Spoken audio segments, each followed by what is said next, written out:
I'm in Salad, and I saw Teenage Mutant Ninja Turtles, and it is directed by Steve Barron.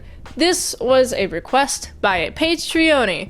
If you'd like to fast track her request, you can request at patreon.com/ASEpresents for $20 for one movie request. My exposure to anything about the Teenage Mutant Ninja Turtles, the TMNT, I know that means Teenage Mutant Ninja Turtles.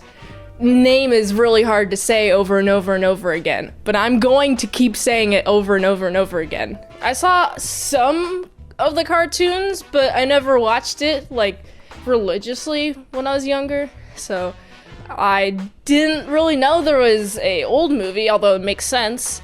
I only knew of the new CGI movies. Without further ado, I'm going to spoil this movie for you. The movie starts. There's a crime epidemic in this city, and so much crime, in fact, that people are speculating that it's all organized, and it might as well could be, because there's a whole scene where one guy gets robbed just really quickly while he's reading the newspaper about the robberies, and then a bunch of hands just shuffle through, and then it ends with this hand that's weirdly sleeved. It's not like a short sleeve like the other kids. By the way, these are all teenagers. What a weird criminal landscape that the city is enduring now. It's very fascinating. I'm pretty much like, oh, wow, okay. Let's see what happens. Well, April is a reporter, an investigative reporter, so she's supposed to investigate. And she's looking around, kind of finding, oh, well, what can I do some reporting on? Well, you can report the muggings because you got mugged. Guess who saved you? In the flash of darkness, you just hear a bunch of kicky sounds and a bunch of variants such as cowabunga. Just a bunch of cowabungas.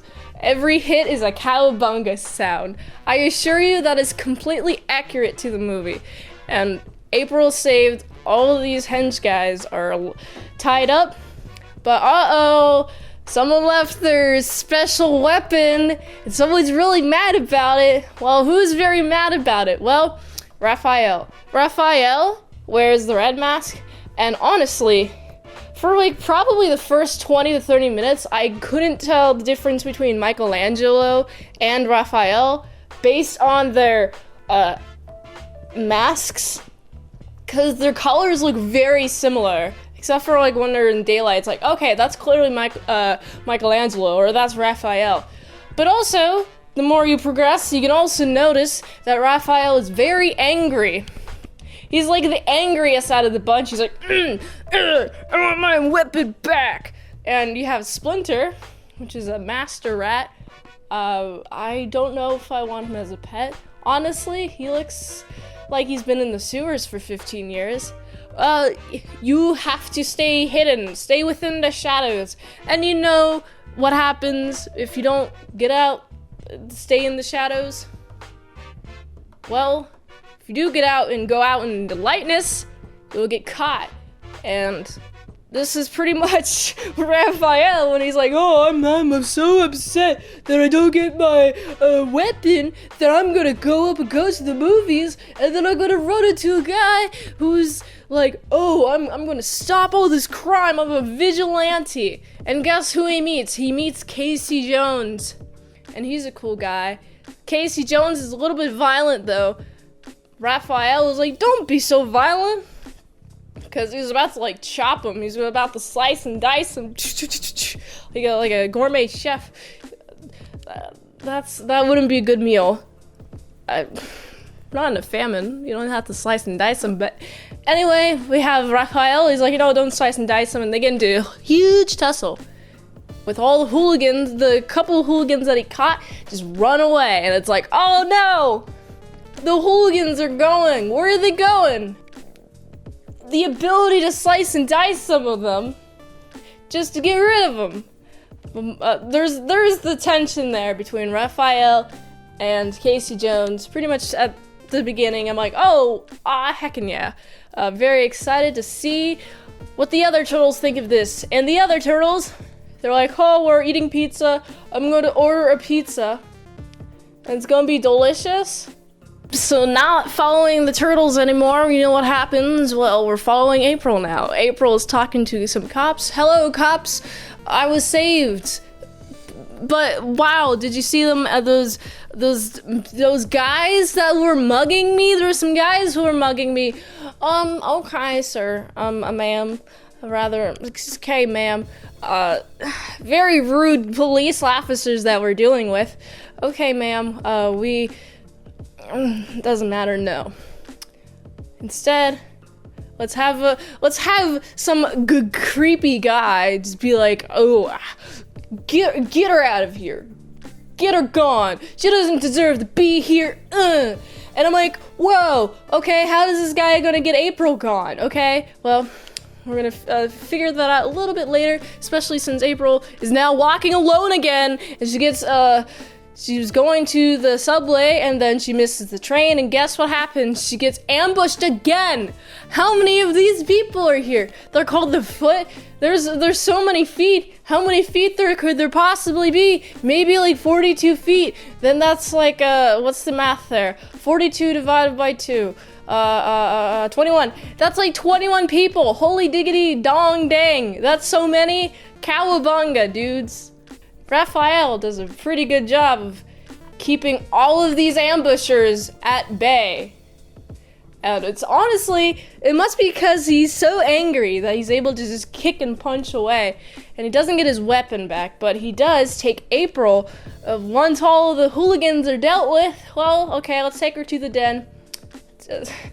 Raphael says everyone else in the den, in the sewers, why did you take April here?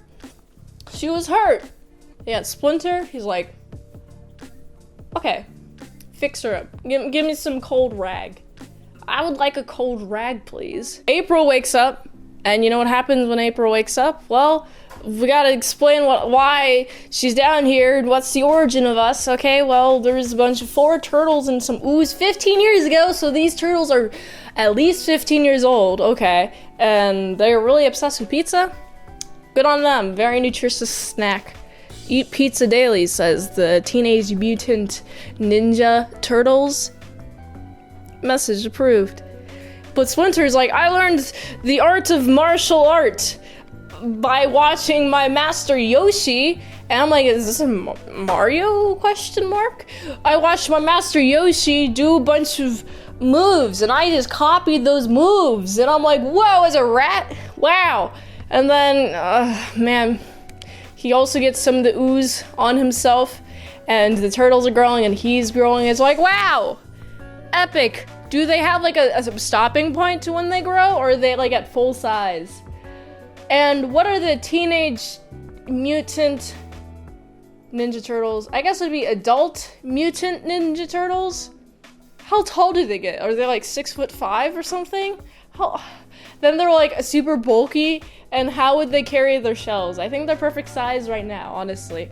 So let's take April back. Let's take her back to the place where we're having a grand old time at her house, her apartment rather.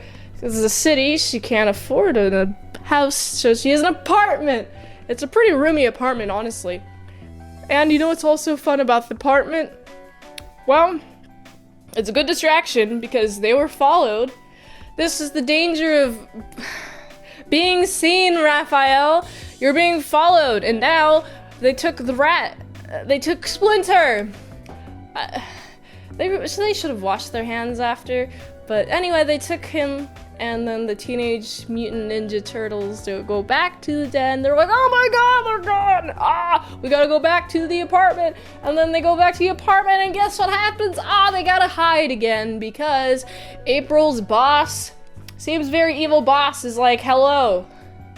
Do you have any information? Okay, well, we're gonna fire you soon. Okay, that's a weird threat, but okay. Also, turns out Danny, good old pal Danny, he's been stealing stuff. He's one of those hooligans working for the Foot, and he's directly related to the boss of the reporter. So, this is a media job. Media job, very key.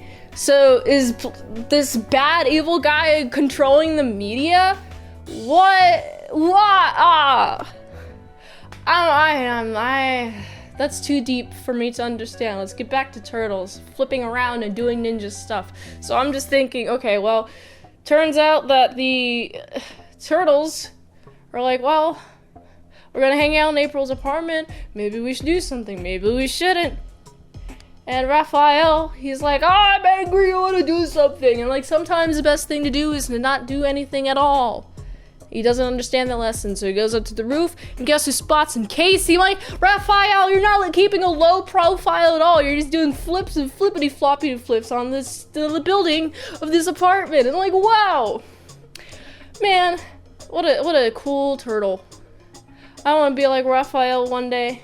A little bit less angry though, especially with a turtle shell. You know how cool that would be? You can like hide in the turtle shell and be pretty amazing. I could like sleep in there. So you got Raphael, right? Being ambushed. This is why you shouldn't be alone. Completely ambushed. The only reason that his fellow friends, his fellow mates, is like, oh, amazing. We will help you, Raphael. We will definitely help you when you've crashed through the ceiling. What flimsy ceiling, and now they have a flippity floppity fight. It's pretty fun. I like the fighting. The fighting is always very goofy. Honestly, that's what I've analyzed. This is a very goofy movie. We also get a kind of a sad backstory when you have a Splinter. He's kind of chained up, and you have Danny who's like, oh, my dad doesn't like me. I can open up. I do not want to open up. Well, Splinter is like, well, I'm going to open up because my owner was killed. Uh-oh, murder, death, kill. And now he escaped and his family was gone. Very sad. Very kind of experiences the pain of loss, and so it kind of gives Danny a will to trust him. He's a good kid. Danny's a good kid at heart. I can tell. It's like, Danny, you're on the right path. Also, that symbol on your head, Danny, that's the guy that killed my master. Oh my goodness gracious. Wow, Splinter versus Shredder. Shredder is the evil bad guy. He looks like a Shredder. I haven't really mentioned him because he kind of reminds me of Darth Vader, but he is the guy who killed Splinter's master. Very dramatic. I liked that turn. I was like, wow, that was predictable, but also very good storytelling. Luckily, Splinter develops a relationship with Danny, and Danny employs the help of Casey to get him out, to get Splinter out.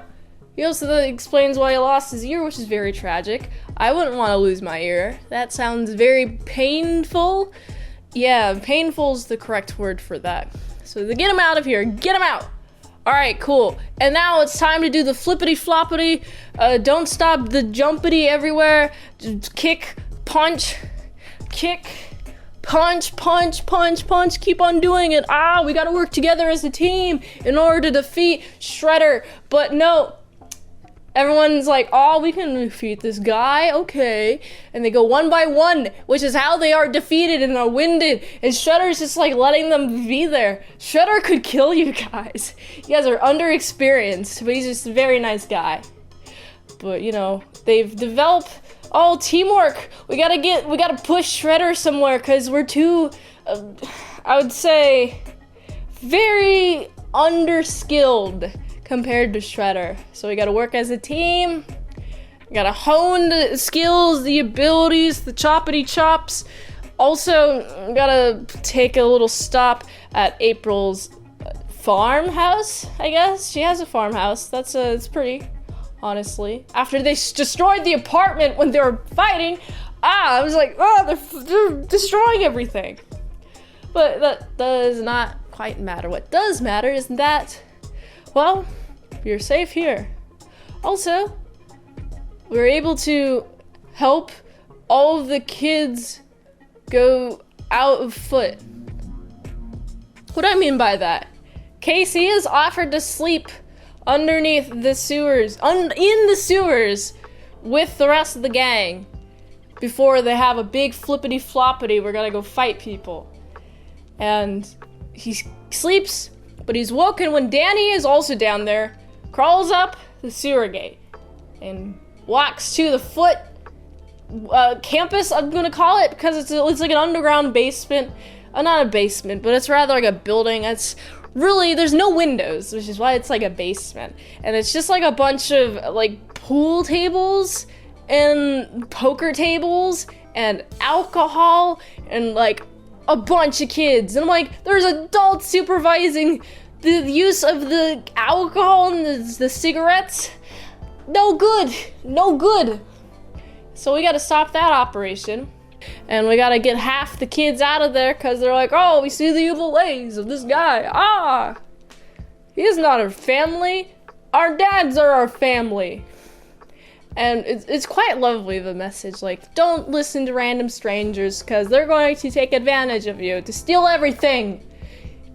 But instead, talk your issues out with your family members. That's what this movie taught me. What did it teach you, I guess, if you saw it? Or was it just like a bunch of flippity flops? Don't stop the flippity flops. Don't stop the flippity flopping shredder into the trash compactor and crush him. I guess he didn't get shredded, he got compacted. Maybe he should be called the compactor. That should be a valid villain name change. And now we're all cheering. And April and Casey kiss, beautiful, lovey-dovey stuff. And then, oh, let's get pizza! Ooh! Pizza time. And now on to the next adventure. That's beautiful, and everyone is having a happy ending. I'm like, okay, cool.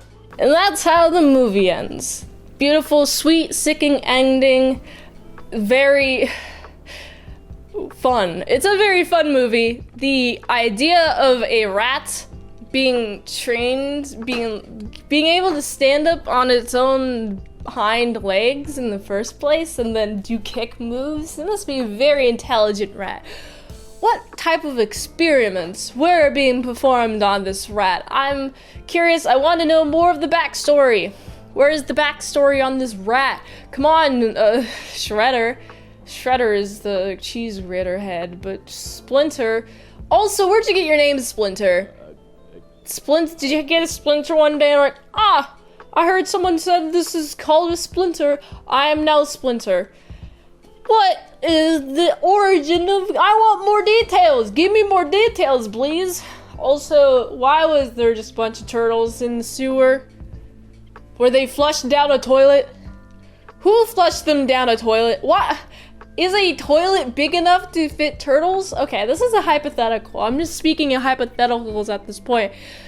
But the point of this movie is not for me to like really deeply think about it, but it's more like to have fun and watch the ninjas go flippity floppity. I also like all the dynamic between all the turtles. We have Leonardo, he's blue. Blue represents calm. He's a calm leader type. He admits that he's not a great leader, but he does his best to heed to Splinter's teachings, and he's the one that figures out where Splinter is when he's meditating. And I'm like, okay, does meditation work like that? But I guess it does in this world, so it's alright. I'm okay with it. Then we have Donatello. He's purple. He's kind of like a deeper soul, which is why he's purple. It's a deeper color than blue. I like Donatello. He's like, I want some marshmallows. Oh no, I guess not. Okay, cool. He's kind of like the more chill, from what I've noticed, like more going along with things, kind of a vibe from him. And then we have Michelangelo. Michelangelo is like, he's kind of like, oh yeah, I'm not Australian. I'm actually skater. Actually, I'm really bad at accents, if you couldn't tell. So yeah, Michelangelo. Michelangelo orange, because orange is it's a weird color when it comes to color theory. It's like chill or good along with the group. He just fits well, okay? He's a good teammate, and he doesn't stray far from the group. And then Raphael is red because he's angry. Obvious, very strong character trait that propels the plot forward.